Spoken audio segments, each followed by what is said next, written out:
මම ඔයාගෙන් මේ වගේ ප්‍රශ්නයක් ඇහුවොත් පාදන උත්තරේ මොකක්ද? ළමයෙක් ඉපදිලා උස්මත් වුණාන් පස්සේද නම දාන්නේ? එහෙම වෙන්න බෑනේ. හරි මම මෙහෙම ප්‍රශ්නයක්ත් අහන්නකෝ. කොත්තුවක් කන්න ඕන නම් ඔයාට මතක් වෙන හෝටලේ මොකද්ද?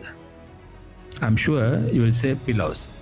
දැන් pillows ගත්තාම සෑහෙන pillows තියෙනවානේ. කොළඹ හැමතැනම එක එක නම් වලින් pillows කියලා තියෙනවා.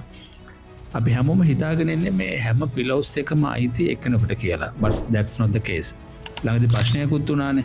ප්‍රශ්නයක් වුණොත් අපිට හොයාගන්න බෑ කොයි pillows එකෙන්ද අපි කෑවේ කියලා. Why I'm bringing this story is this is why business identity is important.